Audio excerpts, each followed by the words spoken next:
Di balik setir yang tenang, ada nafsu yang pelan-pelan membakar diam. Aku hanya sopir, tapi di matanya, aku lebih dari sekadar pengantar jalan. Kursi belakang jadi altar bagi bisikan yang tak bisa diucapkan di siang hari. Malam itu, pintu tertutup, tapi tubuh kami terbuka, seperti lembaran rahasia yang tak boleh dibaca siapapun. Dia bukan milikku, tapi malam itu, dia bukan lagi milik siapapun. Semuanya dimulai dari pintu mobil, dan tak pernah benar-benar berakhir. Halo para sahabat. Sebelum melanjutkan alur cerita yang mengupas tentang perselingkuhan, cinta sesaat, cinta semalam, ataukah pengalaman para pelaku cinta kilat ini, mohon berikan subscribe, like, dan komentar agar kami termotivasi untuk membuat cerita romantis yang lebih panas sekaligus memabukkan. Dan selamat menonton cerita cinta yang panas ini. Namaku Gunawan Gesang. Usia baru 23, dan sudah 2 tahun aku menjadi sopir pribadi keluarga Effendi Gunadi di Surabaya. Setiap pagi, sebelum fajar penuh menyapa, aku sudah siap berdiri di samping sedan Maserati merah marun mengkilap itu. Jas abu-abu gelap rapi, sepatu disemir bersih, dan kaca mobilku tata sempurna. Harus cukup gelap untuk menyembunyikan rahasia, cukup terang untuk menampakkan bayangan. Lalu, suara itu datang, langkah sepatu hak yang teratur dan gemulai, mendekat perlahan dari dalam rumah. "Selamat pagi Bu Arlina," sapaku pelan, membukakan pintu belakang dengan sedikit tunduk. Wangi tubuhnya selalu memikat.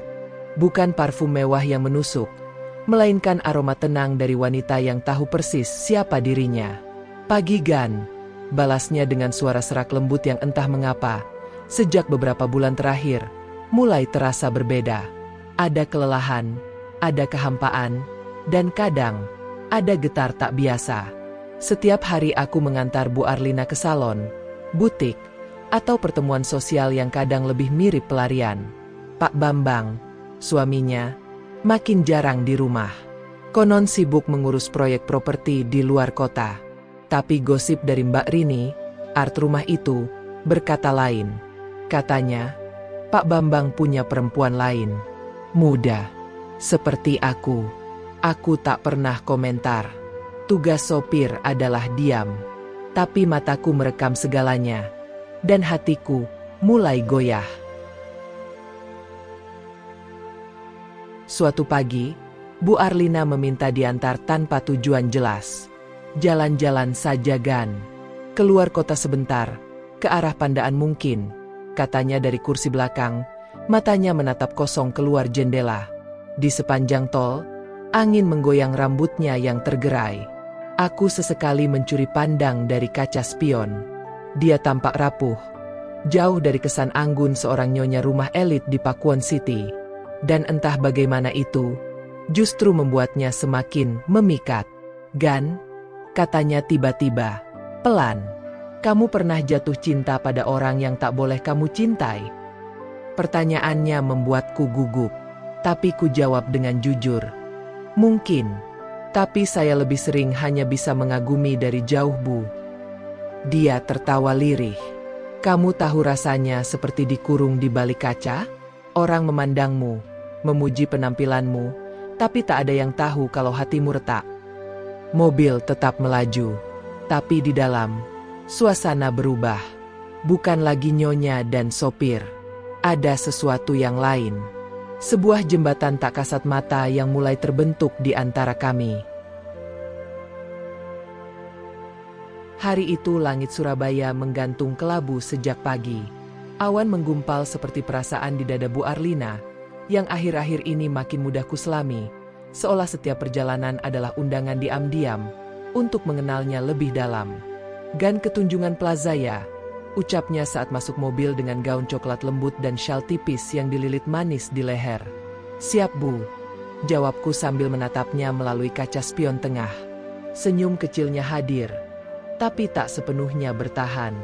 Ia duduk dalam diam, sesekali menatap keluar jendela, lalu akhirnya berkata dengan suara pelan, seolah berbicara pada dirinya sendiri. Kadang, aku cuma ingin seseorang mendengarkan. Bukan sebagai nyonya besar, bukan sebagai istri pejabat, tapi sebagai Arlina, perempuan biasa yang rindu disentuh hatinya.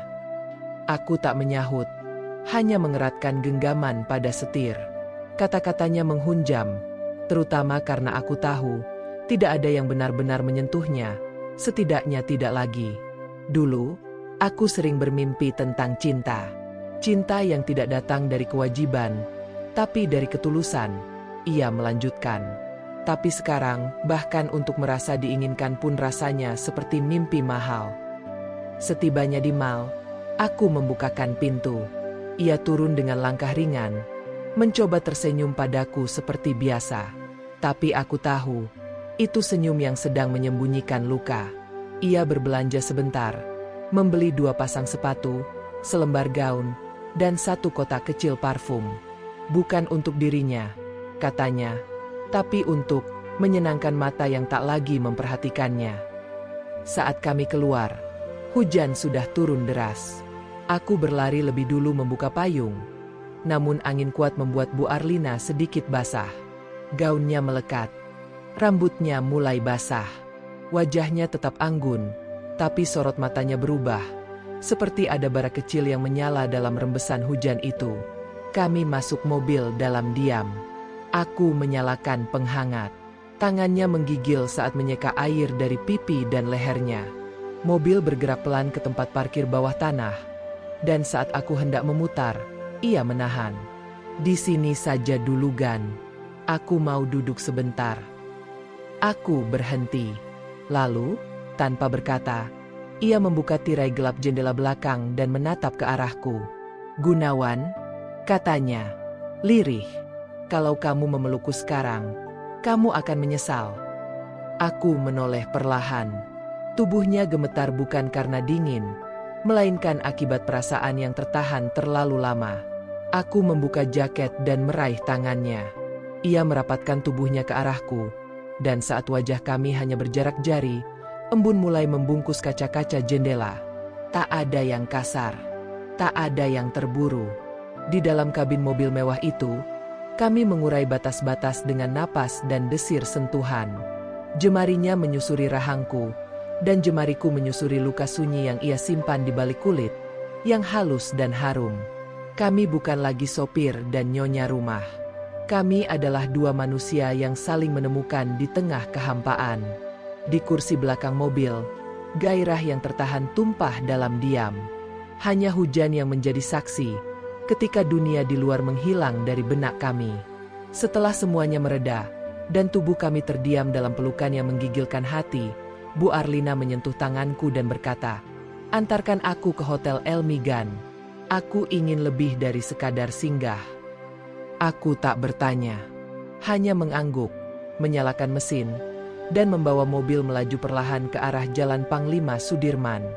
Di dalam kamar hotel yang sederhana namun tenang, kami kembali larut dalam malam yang panjang, dengan tirai tertutup, spray yang menghangatkan, dan bisikan rindu yang lama terpendam.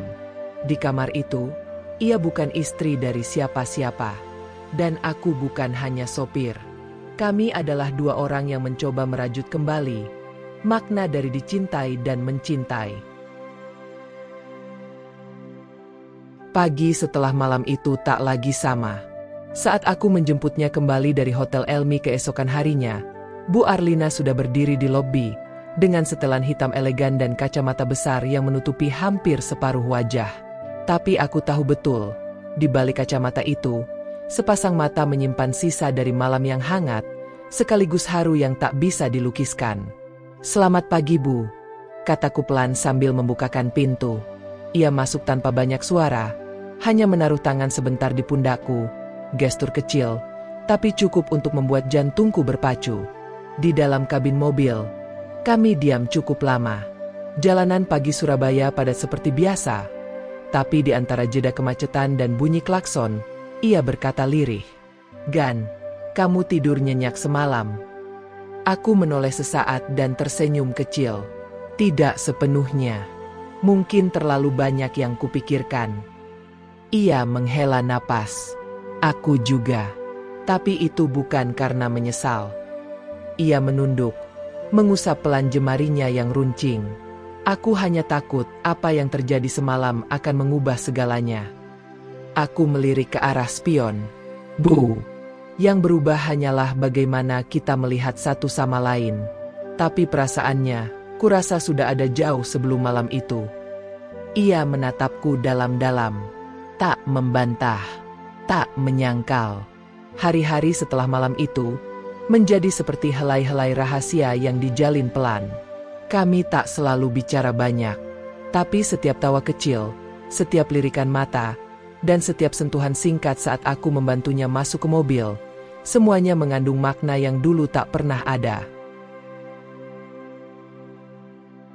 Hari itu, ia meminta diantar ke Balai Kebudayaan Surabaya di Komplek Balai Pemuda Surabaya dan Gedung DPRD Surabaya di Jalan Pemuda.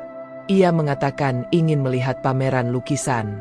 Tapi aku tahu, ia sedang mencari pelarian dari kehidupan rumah yang kian dingin.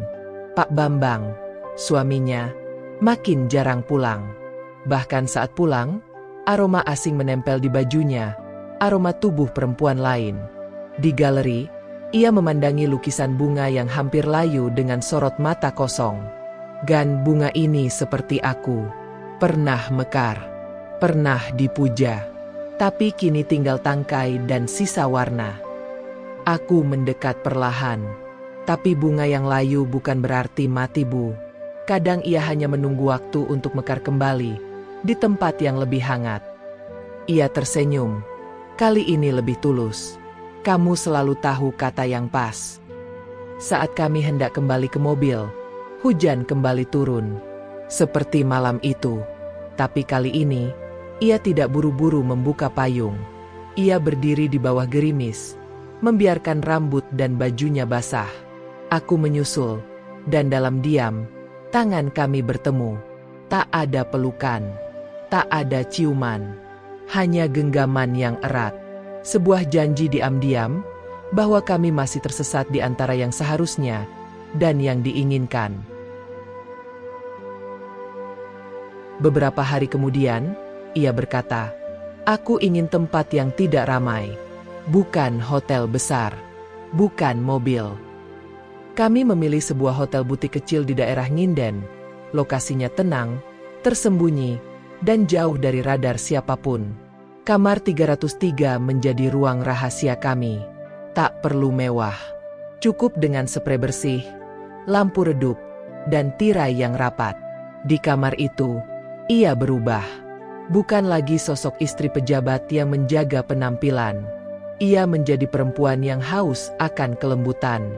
Ia memelukku seperti memeluk kehidupan yang hampir ia lupakan.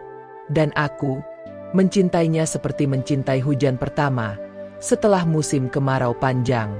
Setiap hela napasnya menjadi simfoni di telingaku. Setiap lengkung tubuhnya menjadi puisi yang tak sempat ditulis siapapun. Kami tidak hanya bercinta, kami juga saling menyembuhkan. Melalui setiap sentuhan, kami membasuh luka-luka yang tak pernah disuarakan. Aku mencintai bukan hanya tubuhnya, tapi setiap luka yang disimpan di balik senyum yang dia tampilkan di depan dunia. Kamar 303 berubah menjadi semacam dunia lain bagi kami. Setiap pekan, 1 atau 2 kali, kami menghilang dari waktu. Ia masuk dengan setelan kerja dan wangi elegan, lalu melepas satu demi satu atribut itu, seperti mengelupas lapisan beku dari dirinya. Aku menantinya seperti bumi menanti hujan, dan saat ia rebah di pelukanku, yang kami ciptakan bukan sekadar pertemuan jasad, tapi persetubuhan dua hati yang lama sunyi. Kadang ia menangis setelah semuanya reda, bukan karena menyesal, tapi karena merasa hidup kembali. Gan, kamu tahu, bisiknya suatu malam, dengan kepala disandarkan pada dadaku. Dulu aku pernah sangat percaya bahwa cinta bisa bertahan selamanya. Tapi sekarang aku tahu, cinta itu seperti parfum. Wangi saat baru disemprot, tapi makin lama makin hilang, kecuali disemprot ulang. Aku tersenyum, membelai lembut rambutnya. Mungkin yang kita punya ini bukan parfum, tapi aroma tubuh. Sesuatu yang muncul dari dalam, bukan disemprot dari luar. Ia menatapku. Dan malam itu, kami tak lagi berbicara. Hanya suara napas yang berpadu dengan denting jam. Sementara hujan turun tipis di luar jendela, seolah langit pun enggan membangunkan kami dari mimpi yang kami ciptakan. Hubungan kami tak lagi bisa disebut singgah. Sudah terlalu dalam untuk disebut kebetulan. Sudah terlalu nyaman untuk disebut salah semata. Tapi kenyataan, sebagaimana biasanya, pelan-pelan mengejar. Suatu pagi, saat aku sedang memarkir mobil usai mengantar Bu Arlina dari salon, ponselnya berdering. Aku menoleh karena nada deringnya tiba-tiba keras. Di layar mobil, muncul nama Bambang Gunadi. Ia melihatku dan menelan ludah. Angkatin, Gan. Tapi jangan bicara. Aku menyentuh tombol speaker. Lin, kamu di mana? Mobilmu aku lihat tidak di garasi sejak tadi malam. Arlina diam sejenak, lalu menjawab datar. Salon. Lembur semalam, tidur di tempat Ratna. Pak Bambang diam beberapa detik. Besok kita ada jamuan makan malam. Jangan bikin malu. Lalu sambungan terputus. Bu Arlina meletakkan kepalanya ke belakang jok. Gan, aku muak. Tapi aku belum siap meninggalkan semuanya. Aku tahu, ia hidup di antara dua dunia. Dunia yang memberi nama dan kehormatan, dan dunia yang memberi napas dan rasa. Kalau semuanya terbongkar, tanyaku lirih. Ia menatapku. Aku akan menyangkal sampai akhir. Tapi aku juga tak akan menyerah. Aku menatapnya dalam. Dan aku tahu, apapun yang terjadi, aku tak bisa kembali menjadi sekadar sopir. Hari-hari berikutnya kami tetap bertemu. Kadang hanya untuk duduk bersama di dalam mobil saat hujan turun. Kadang kami masih kembali ke kamar 303, seperti ritual rahasia yang membuat hidup ini terasa tak sia-sia. Tapi di suatu pagi, sesuatu berubah. Saat aku mengantar Bu Arlina ke butik langganannya di Jalan Basuki Rahmat, aku memandangnya lewat kaca spion dalam. Lehernya yang putih bersih biasanya tersaput skarf tipis atau kerah tinggi. Tapi hari itu, skarfnya ia lepaskan sesaat untuk mengelap pelipisnya yang berkeringat. Dan di sana, di sisi kanan lehernya, terlihat samar bekas gigitan. Tak ada yang berkata apa-apa. Namun aku tahu dia menyadari aku melihatnya. Tangannya segera menutupinya lagi, dan sisa perjalanan kami diisi sunyi. Sesaat sebelum turun, ia berbisik, "Jangan terlalu keras mencintai Gan. Dunia tak pernah memberi tempat untuk cinta yang datang dari arah yang salah." Aku menatapnya. Tapi Bu, aku tak pernah merasa ini salah. Karena aku mencintai yang justru paling jujur. Ia tak menjawab. Hanya memandangku seperti seseorang yang ingin bicara banyak, tapi dilarang oleh hidupnya sendiri. Malam itu, saat aku menunggu di luar rumah besar mereka di Pakuan City, sesuatu yang ganjil kembali terjadi. Pak Bambang keluar lebih dulu. Ia membuka pintu belakang dan memasukkan koper kecil. Aku mengangguk sopan, seperti biasa. Tapi kali ini, matanya menyipit ke arahku. "Gunawan, ya?" Suaranya dingin. "Kamu yang bawa istri saya ke mal-mal dan salon setiap hari?" "Saya hanya menjalankan tugas, Pak," jawabku singkat. Ia mendekat, dan dari jasnya yang rapi, aroma parfum mahal menguar. Tapi bukan aroma yang biasa ia kenakan. Ini lebih tajam, lebih menyengat. Seperti aroma tubuh yang terburu-buru dibersihkan. Setelah bergumul dalam hotel bintang 4, Pak Bambang masuk ke dalam mobil. Antar ke Bandara Juanda. Kami tak bicara selama perjalanan. Tapi pikiranku penuh dengan hal-hal yang tak bisa kubendung. Apakah Bu Arlina tahu kalau suaminya juga tengah bermain api? Apakah ini hanya kisah dua manusia yang sama-sama kesepian, lalu saling menyakiti lewat cara masing-masing? Sesampainya di bandara, Pak Bambang menoleh sekilas. Jaga istri saya baik-baik. Kadang dia terlalu suka bicara. Aku hanya mengangguk. Tapi di balik itu, aku tahu, malam-malam kami tak lagi serahasia dulu. Setelah Pak Bambang berangkat ke Jakarta untuk 3 hari, udara di rumah besar itu berubah. Seolah ada ruang untuk bernapas lebih bebas, lebih dalam, lebih liar. Siang itu, Bu Arlina memintaku menjemputnya dari klinik estetika. Ia mengenakan gaun hijau botol dengan belahan rendah, terlalu elegan untuk hanya perawatan wajah. Wajahnya berseri, tapi matanya menyimpan sesuatu, seperti percikan api yang menunggu kayu kering. Jalan ke Elmi lagi Gan, katanya lembut. Tak perlu dijelaskan. Aku tahu artinya. Di kamar 505 yang telah menjadi saksi segalanya, kami kembali melebur. Kali ini tanpa tergesa. Tubuhnya melekat di tubuhku seperti akar yang ingin menyatu ke tanah. Suaranya lirih di telingaku, menuntunku, menahanku, merayuku dalam bahasa tubuh yang lebih jujur dari kata-kata. Aku takut suatu hari ini semua berhenti, bisiknya usai klimaks yang panjang. Aku menggenggam jemarinya. Yang kita miliki ini tak bisa dihentikan, Bu. Bahkan oleh waktu. Malam menjelang, kami rebah dalam keheningan yang akrab. Tapi saat ia bangkit untuk mengenakan gaunnya kembali, ponselnya berbunyi. Nomor tak dikenal. Video call. Ia ragu. Jemarinya menyentuh layar. Muncullah wajah Pak Bambang. Duduk di sebuah lounge bandara. Aku titip salam buat sopirmu ya. Jaga istri saya baik-baik. Soalnya, kadang yang dijaga terlalu mudah jatuh hati. Gagang ponsel bergetar dalam genggamannya. Wajah Bu Arlina membeku, lalu menoleh padaku. Tak ada yang bicara, tapi dunia kami mulai retak. Dalam perjalanan pulang malam itu, hujan turun deras. Bukan gerimis romantis, melainkan hujan yang seperti memaksa sesuatu untuk dibersihkan. Bu Arlina duduk di kursi belakang. Wajahnya menghadap jendela, tubuhnya bersandar. Tapi aku tahu pikirannya jauh berlayar. Tak ada suara, hanya dentingan hujan di kaca depan. Gan, suaranya nyaris tenggelam oleh hujan. Kalau suatu hari aku harus memilih antara kehilangan semuanya atau kehilangan kamu, mana yang lebih menyakitkan menurutmu? Aku tak menjawab, karena hatiku tahu, jawabannya bukan pertanyaan, tapi peringatan. Sesampainya di halaman rumah, ia tak langsung turun.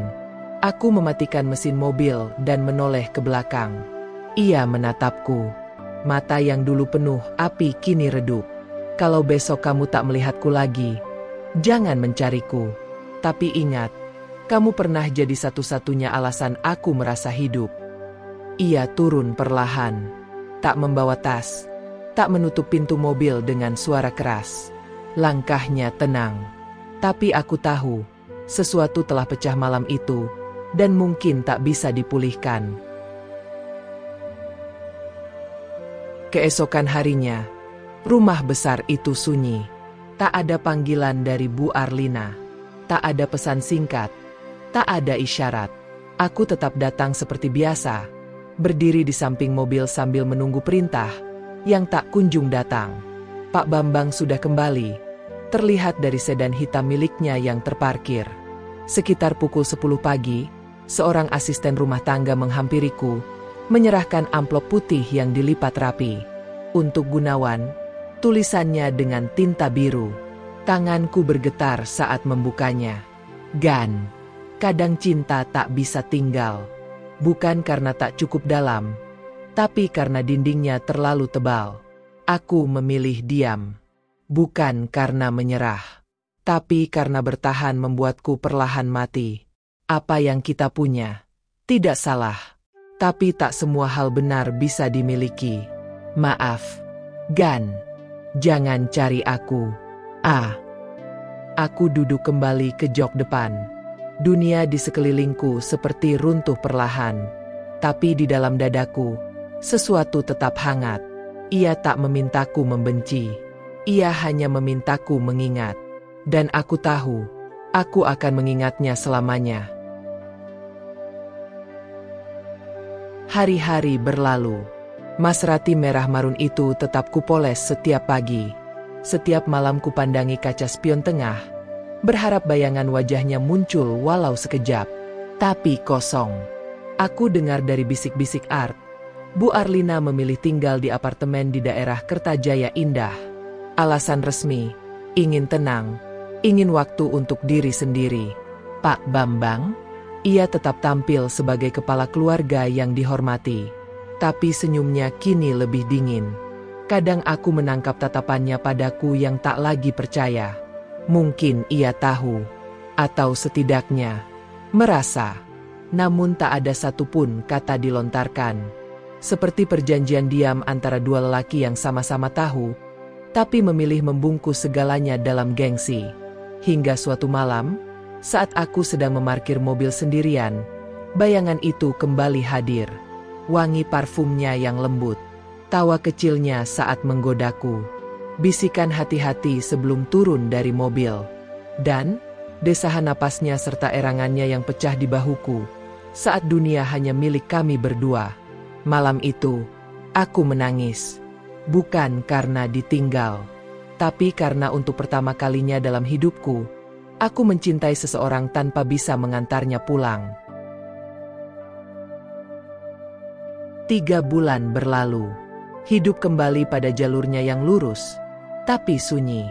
Maserati merah marun itu tetap kupoles, mesin tetap kupanaskan, tapi bangku belakang itu seolah kehilangan maknanya. Tak ada lagi tawa kecil, tak ada lagi bisik lirih di antara lampu merah. Hanya bayangannya yang tinggal, bergelayut di antara napas dan kenangan. Sampai pada suatu sore di Plaza Tunjungan, saat aku tengah menunggu tamu Pak Bambang di lobi, tiba-tiba mataku melihatnya. Bu Arlina. Langkahnya tenang. Rambutnya kini sedikit dipotong. Gaun krem sederhana membalut tubuhnya yang masih anggun. Tapi matanya, ada ketenangan baru di sana. Seperti seseorang yang telah berdamai, meski menyimpan luka.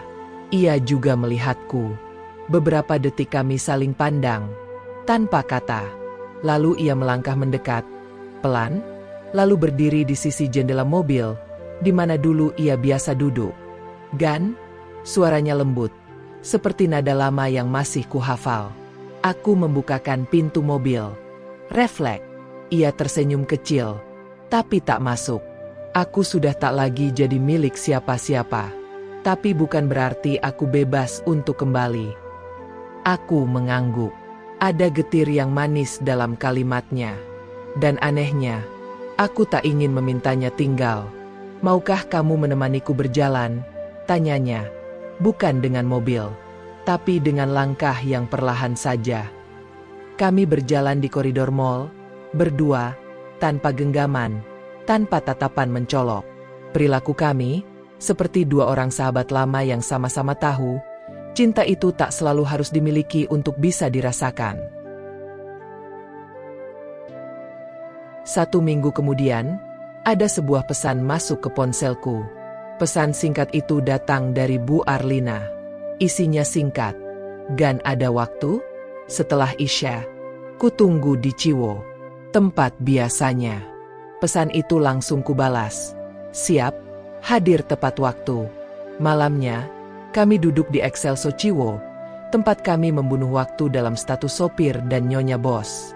Arlina tampak lebih tenang, tapi dari nada suaranya, aku tahu hatinya belum sepenuhnya lapang. Aku sudah ajukan gugatan cerai 2 bulan lalu, katanya perlahan, menyentuh cangkir kopinya yang mulai dingin. Sidang terakhir minggu depan. Hakim bilang tinggal tunggu ketetapan resmi. Aku terdiam. Bukan karena terkejut, tapi karena mengingat bagaimana semuanya bermula, dari pintu mobil yang kubukakan tiap pagi, hingga tubuh kami saling melebur dalam keheningan malam. Apa Pak Bambang tahu soal kita?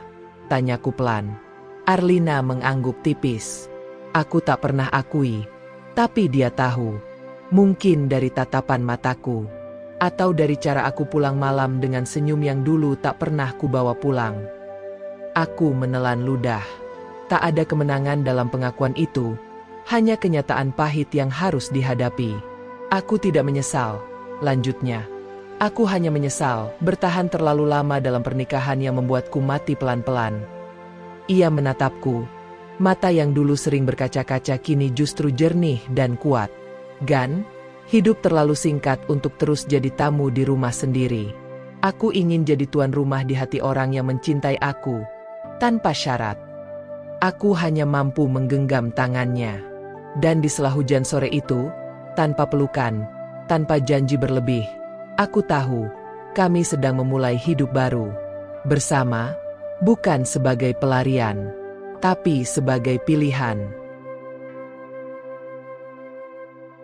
2 minggu setelah akta cerai Arlina resmi keluar, aku mengundurkan diri sebagai sopir Pak Bambang. Kupikir ia akan marah, tapi ternyata tidak. Ia hanya menatapku sejenak lalu berkata, "Kadang pria harus tahu kapan dia kalah." Aku mengangguk hormat, tanpa dendam, tanpa pamit berlebihan. 2 bulan kemudian, aku melamar Arlina. Bukan di restoran mewah, bukan pula di pantai romantis, tapi di tempat pertama kali kami bicara dari hati ke hati, dalam Maserati merah marun yang dulu jadi saksi bisu semua perasaan kami. Dan kini menjadi milik Arlina sebagai salah satu hak gonogini perceraian dengan Pak Bambang. "Menikahlah denganku, Bu," kataku, masih dengan gugup yang bodoh. Ia tertawa kecil, menyentuh pipiku. "Sekarang kau boleh panggil aku Lina." Dan jawabanku untuk pinanganmu itu, "Ya, aku mau." Pernikahan kami digelar sederhana, atas permintaan Arlina sendiri. Tapi tamu yang hadir tak biasa. Salah satu dari mereka adalah pria tua berwibawa, dengan jas kelabu dan senyum yang tajam. Sutanto Effendi, ayah kandung Arlina. "Gunawan," katanya, usai pesta kecil itu selesai, "kau tahu siapa aku?" Aku mengangguk pelan. Nama Sutanto Effendi bukan nama asing. Beliau salah satu konglomerat di Indonesia, dengan bidang bisnis ekspor hasil laut, sarang walet, dan pemilik ribuan hektar pertanian padi, perkebunan sawit, perkebunan kelapa, dan jenis lain di Kalimantan dan Sulawesi. "Anak tunggalku memang keras kepala," lanjutnya, "tapi dia jatuh cinta padamu. Dan aku lihat caramu memegang tangannya seperti pria yang tahu bagaimana menjaga, bukan hanya memiliki." Ia menyerahkan map hitam padaku. "Mulai besok, kau kuangkat sebagai direktur operasional ekspor utama di semua perusahaanku. Belajarlah. Aku akan pensiun 2 tahun lagi." Aku nyaris tak bisa bernapas. Dari sopir, kini aku jadi penerus kerajaan bisnis, yang pernah hanya kulihat dari balik kaca mobil. Dan saat malam datang, dalam kamar kami yang hangat, Arlina menyandarkan kepala di dadaku dan berbisik, "Selamat datang di hidup barumu, suamiku. Tapi ingat, hatiku tetap sama, yang dulu kau rebut, dari balik kemudi." 5 tahun berlalu. Namaku Gunawan Gesang. Dulu aku hanya seorang sopir. Kini, aku berdiri di dermaga ekspor utama milik Effendi Global Seafood, dengan mengenakan setelan linen putih dan topi pelindung, mengawasi muatan kontainer terakhir yang berisi sarang burung walet premium tujuan Shanghai. "Semua sudah rapi, Pak Gan," lapor manajer logistik. Aku hanya mengangguk. Ponselku bergetar. Nama Lina terpampang di layar. "Nanti sore jangan lupa ya. Rara pentas balet di sekolah." Aku tersenyum. Suara yang dulu hanya bisa kudengar dari kursi depan, kini memanggilku sebagai suami, dan ayah dari anak kecil yang kami cintai sepenuh jiwa. Larasati Gunawan Effendi, anak perempuan kami, hasil dari cinta yang tumbuh bukan dari kebetulan, tapi dari keberanian memilih. Gadis kecil yang wajahnya mirip Arlina, tapi sorot matanya aku sekali melihatnya, dan tahu, ia mewarisi tekadku. Arlina kini tak lagi tinggal di balik bayang-bayang. Ia duduk di jajaran direksi, menjadi tangan kanan ayahnya dalam bidang perhotelan dan pengembangan spa tradisional. Namun setiap malam, ia tetap wanita yang memintaku menyeduhkan teh melati sebelum tidur, menciumi telapak tanganku, dan membisikkan, Aku bangga padamu, Gan. Sutanto Effendi telah resmi pensiun 2 tahun lalu. Kini beliau lebih sering di Bali, berkebun anggrek dan menulis memoir hidupnya. Pernah suatu malam ia berkata padaku, sambil menatap cucunya bermain di halaman, "Dulu aku pikir kamu hanya sopir. Tapi ternyata kamu tahu arah, tahu rem, tahu gas, dan yang paling penting, tahu kapan harus berhenti untuk mencintai dengan tenang." Aku tertunduk haru, karena memang benar. Hidup bukan soal siapa kita di awal, tapi kemana kita memilih mengemudi, dan siapa yang duduk di kursi sebelah. Tamat.